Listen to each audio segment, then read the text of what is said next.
Hi Virgo, this is a special reading to see out the rest of the year, so it's going to cover whenever you start reading it all the way up to December the 31st, 2022. I'm going to call it Goodbye 2022. I've pulled a card already for White Light, Spirit Animal and Unremarkable Oracle decks, and we'll go through those at the end. I'll clarify the 9-card read with the Black Violet Tarot as I normally do. And instead of a 5-card horseshoe, I'm going to do a 9-card read. So we start off with the King of Pentacles, the Entrepreneur card, Queen of Pentacles, the 10 of Pentacles, heavy on the Pentacles, Justice, first time that's come out, Knight of Pentacles. You're just getting all the Pentacle cards. I worried about money. Nine's come up a few times. That's the second time that's come up. And Fool's been out a few times as well, which is nice. Energy on the bottom, the 3 of Cups. This is, you know, when someone gets promoted at work, they go, congratulations to Tom, and there's no one claps. It's like, oh, he wasn't well liked, was he? This is like, congratulations, Tom, and the whole place erupts and everyone cheers and claps. Well, that's what the 3 of Cups is like. It's a real, genuine enthusiasm for your ideas, what it is you're trying to do. Everyone's like, oh, this is a great idea. Love it, love it, love it. So that's really nice energy across the bottom.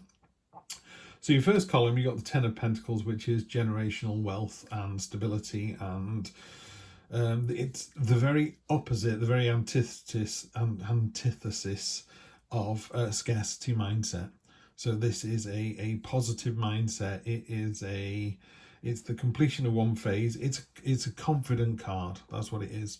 Feels very confident. You're kind of moving from one stage to another. In fact, this whole reading isn't really shaken up, Virgo. This is you very much in control as per usual. That's nice. Fool card. You should know what the Fool card means, but 0, all or nothing. Jump in with both feet. Trust the process.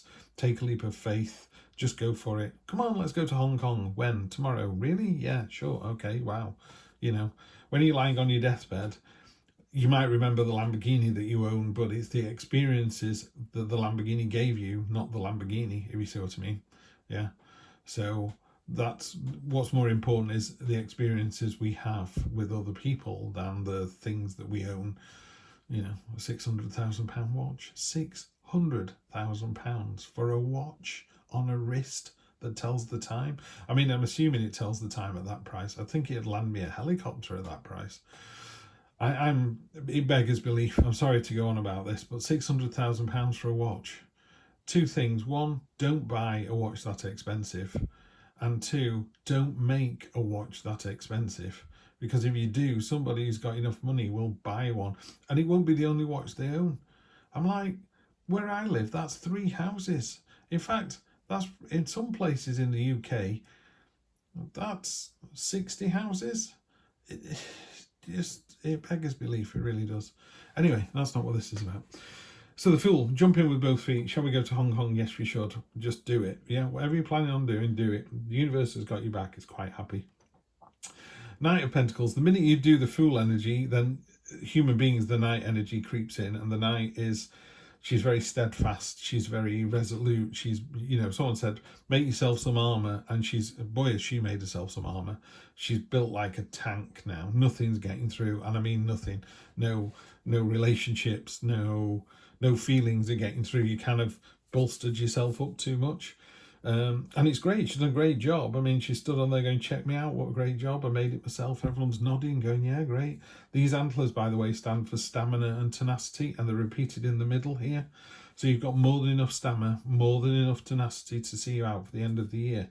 But whereas this entrepreneur card here is him going, check me out, look what I've made. She's going, I've got a book of how to make armour, and I've made it. I'm just wondering if I need to put any more plates on it. And it's like, whoa, slow down there, lady. So while it's a card of being prepared, it's also a card of stubbornness and inflexibility. So the Fool card is all about, sod it, let's just go. She's like, hang on a minute, let's make sure we've got sandwiches. And literally, like, it's been 2 hours. And it's going nearly there, I'm just making a flask of coffee, go, it's been 3 hours, we still haven't gone. We could have started this adventure.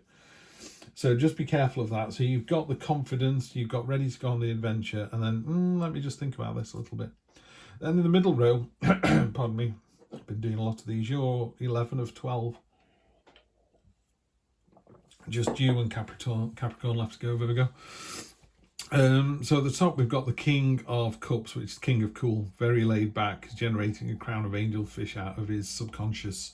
Love to see that. Squid and fish are normally predator and prey. He's ignoring those. They're playing around quite nicely. And it's just being a master of your own emotions and being able to work out what you can control and what you need to let go, and really drilling down into the specifics of the feelings that you've got. You know, are you frustrated, or are you anxious, or are you scared, or are you nervous? All those four are very slightly different. You know, people just go, oh, I don't want to do this. Why don't you want to do this? You know, are you anxious, frustrated, scared? You know, so it's about being really in control, but in a lovely, gentle way as well. In the middle there, you've got the Entrepreneur card. This is the King of Pentacles. We've talked about him before. You know, antlers, stamina, and tenacity. He's on this rock solid granite throne. You know, it's nothing fancy there. Big hammer in his hand. He's like, check me out. This is what I've made. And it is the Entrepreneur card. It's, you know, if you want, I was going to say, if you wanted to start a YouTube channel on tarot readings, it is about that person doing all the work, it's not, you're not paying someone. So the King of Swords would pay someone to set up a channel, and then they would sit in the seat and do their bit and go home. Whereas the King of Pentacles wants to do it all himself. He wants to build the studio, buy the cameras, work the cameras, plug it all in, you know, and then go, ta-da, look what I've done. Nothing wrong with that. It's fantastic energy, and it's very roll your sleeves up and get on with it and do it yourself energy. Down here we have Destiny, which is the Wheel of Fortune card in a normal reading. This talks about fate, how you can't control it, how it's going to come out of left field. I'm not a big believer in saying there's nothing you can do about it. You know, I don't believe that we can stop fate happening. That's not what I'm saying. But I don't like the inevitability of the way it's worded in this particular deck guidebook. I prefer the train is in the station. The universe kind of goes, here you go, Steve. This is for you. And if I'm too busy to notice it, or I don't want it at the time, it goes, okay, we'll save that for next year. And then next year they'll come back and go, here we go, you got anything? You know, so the universe kind of provides, but it doesn't, what's the word? It can only do so much, you know. It kind of shows you the way. Think of it as I always call it like a finger post in the mist. So you go, what's that over there? Is that a sign, or is that a person? You get a bit closer, go, oh, it's a wooden sign. What's it doing? You get a bit closer, go, oh, it's pointing to the left. You get a bit closer, it goes home 2 miles. And you're like, right. So the more you invest in tarot, the more it'll tell you. So at the moment, this is just like a misty signpost going, maybe left or right. You need to get a bit closer. And again, because this is a general read, I'm not able to ask you those questions to clarify any more than that. And then in the final row, we've got the Queen of Pentacles to go with the lovely King. And we've got the Nine of Wands and the Justice card. Really simply, the Queen of Pentacles, I always try and do 1 or 2 words to describe a card, because then you can do a really fast reading, and hers is safe space. The universe wants to provide a safe space for you to do what you need to do. Yeah. And if you remember that, it kind of frees you up. You know, when you go to a park and there are some parents with their toddlers and they're walking around behind them and the hands are no more than 2 inches away, the toddler never experiences freedom because it's always protected. It can feel the compression of the air of the parents' hands behind the child. Whereas there are some other parents who go on then, go on the slide, don't fall off. And they're like, really? And they get halfway there and they turn around and they look back at the parents smile and wave and give it a thumbs up. And then it goes a bit further and a bit, you know, and eventually it'll learn that, okay, my parents are letting me do this, yeah? And that's what the universe is doing with you. It doesn't want to stand behind you going, go on, fall backwards into my arms, here I am. You know, it goes, no, off you go. If you trip or fall, we'll dust your knees down, we'll put a plaster on it, off you go. And even as grown-ups, we still want that. So just rest assured, the universe has got you back. It won't leave you in a hole on your own somewhere going, how the hell did this happen, yeah? It might send up some flags, by the way. It's not going to give you carte blanche to do anything, but it might do things where it'll say, maybe that wasn't such a good idea. So when you get to the crossroads, north, south, east or west, and it wants you to go west and you start going east, it'll do a load of things where it's trying to get you to turn back around again. If you go west, it goes, oh God, you're on the right path. We'll leave you to it until you come off the path again. And then finally, we've got these last two cards. We've got the Nine of Wands, which is the, well, it's not a burden card. It's just keep going. You're almost there. Just keep going. I know it feels like a drag. I know it's been a long year. I know prices have gone through the roof, blah, blah, blah. All of that. We're all in the same boat. Just keep going. But look at the resolution, you know, the determination on this wolf here. She is taking no nonsense. She's got blood on her tummy. She's been through the wars. He's still not going to take her down. It's like, I wouldn't go anywhere near that wolf. So yeah, she's got this. And then finally we've got the Justice card.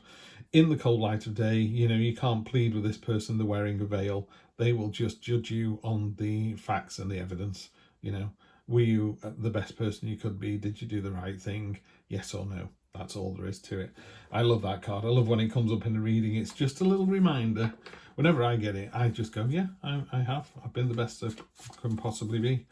I would have no problem standing in front of either the Justice card or the Judgment card today, tomorrow, the day after. Yeah, it is what it is.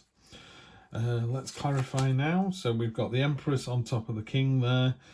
This has come up in about 3 or 4 readings. It is a very good card if you're trying to get pregnant. So just be aware of that if you're not trying to get pregnant. It's a card of nurturing, motherhood, fertility, you know, fecund abundance, and it's kind of cycles of nature. She's very aware that you know, you sow the seed, you grow the food, you harvest the food, you start again, you know. So she's aware of the cycle of life, and she's just, it's very high vibrational feminine energy. She is a beautiful sensual being, and if that's you, fantastic. I'd take that all day long. The World, when you when I was going to burst into song then, when the Fool gets to the end, because this is the Fool is 0, the World is card 21, so he has 20 experiences basically, and when he gets to the World he levels up, and by that he goes through this portal and kind of goes back to where he started from, but with the experience and knowledge he's already got. So he uses that experience and knowledge to go through all those experiences again, and then level up again and again and again to become this super duper being at the end of it all. We've got the Queen of Cups. So the Queen on top of the Queen here as well. Queen of Cups, completely in touch with her own, kind of like the King, in touch with her own emotions, fiercely devoted mother, as you would expect. There's not a lot to say about that. Emotionally, I think you're very grounded, and I think you're very reassured and reassuring. There you go. Four of Swords. Interestingly, someone talks about the Three of Swords are hanging above the person, and the Three of Swords is about heartbreak and healing, rather than there being 4 swords hanging over them. But basically, this card reads as it's a time of respite and solace. You want to just put your feet up, relax. Universe has got a little blessing for you.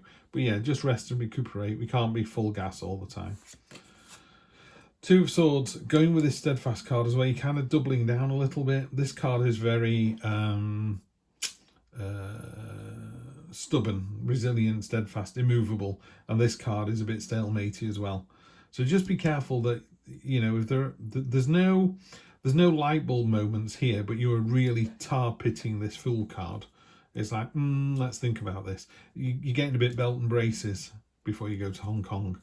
Yeah, so just be careful it doesn't become so much that you don't have the experience of the Fool. Snowdrop. This is a rare card. You'll notice it's not pink, it's black and white. There are 2 cards in this deck, the Woods and Snowdrop. Snowdrop is about, and this goes here by the way, Snowdrop is about that incredible resilience that you have. If you think about Snowdrop, when it comes out in the middle of winter when snow is on the ground, nothing else grows. And just the joy that it brings, I don't know if you ever walked through a field of snowdrops, just amazing. There's a walk near where I live, and it's standing room only in sort of January, and the snow is on the ground. People just love it. I mean, really, really nice. The card itself talks about that ability to punch through iron hard earth, you know, and reveal yourself in all your beauty. You know, it's a great card of resilience. So I don't see there being a big thing here, but if anything was being thrown at you towards the end of the year, it's nothing you can't handle. You know, Snowdrop and the 9 of Wands, that's just terrifying. That is like, wow, I wouldn't go anywhere near this wolf, because with the tenacity of the Snowdrop, You're just going to get your ass kicked. 10 of Pentacles. So after the 9, you turn to the 10. 10 of Pentacles is happy family home, reward, success, celebration. Just a genuine, lovely, warm, happy card. 10 of Swords on top of the Destiny Fate thing. This Fate card we're talking about, this Wheel of Fortune, is very definitely the end of one chapter. I often say to people, it's like reading a whodunit and going, the butler did it, the end. And you're like, what? You can't unread it, yeah? You can read the story again, a bit like Harry Potter. There's some spoilers in the Harry Potter books. And once you've read them, you kind of, oh, that was amazing, but I can't read it again because I know. And when you read the book the following year, you go, oh, I know what happens on the next page. Harry does this and this. Oh, yeah, so he does. You know, it doesn't detract from the enjoyment, but the enjoyment is different. And this is what the 10 of Swords does. The 10 of Swords goes, dead, done, over. She's completely dead. She's got 10 swords in her. But the sun will come up and a new day will dawn and it'll all be fine. But it is very definitely the end of something. Often in relationships, people go, does that mean I'm not going to be with my partner anymore? It's like, no, but it does mean that if they live in London and you live in Edinburgh, then maybe one of you is going to have to move close to the other, or you're both going to have to move to Birmingham. You know, how does that work? So it's the end of living separately. Yeah. So it doesn't have to be the end in a negative way. And it could be, you know, we decided to move in together and it was happy and lovely and we lived happily ever after. Good on you. On top of the Fool card, you got the 3 of Swords, the Heartbreak card.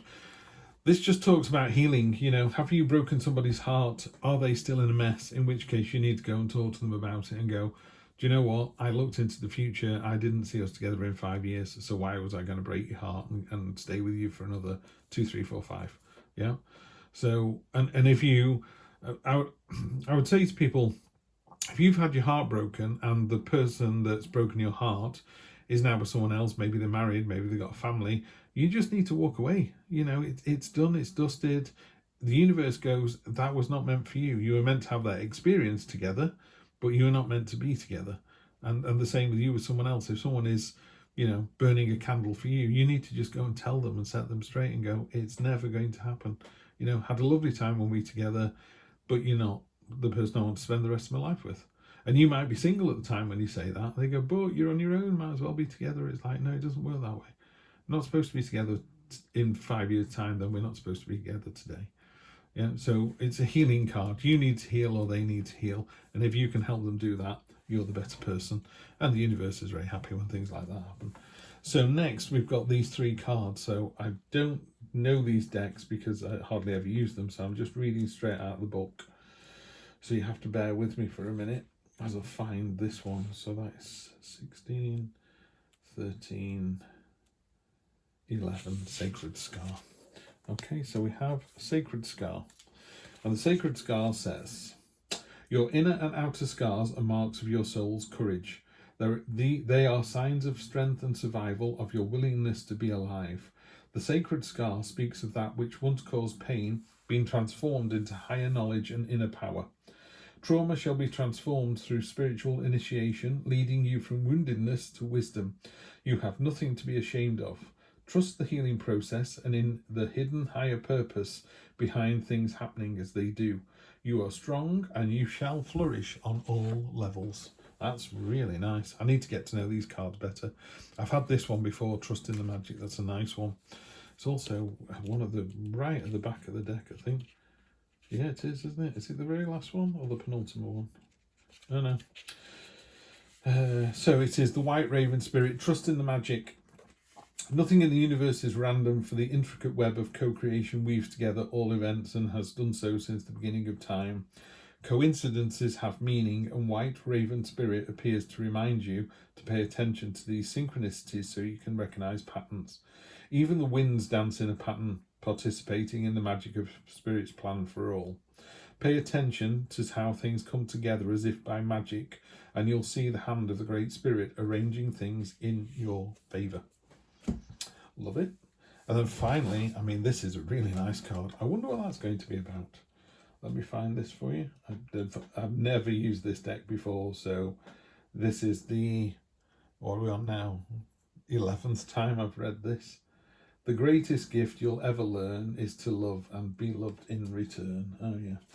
Moulin Rouge. So there you go. Love, trust the magic. Like I said at the start of this, there's a couple of things going on in my personal life, health issues and work issues. So I may not be able to do as many readings as I'd like through December.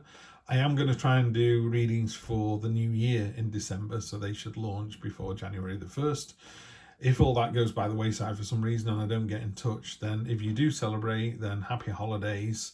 And if not, or regardless, I will see you in 2023 for more of the same. Take care of yourselves. Bye.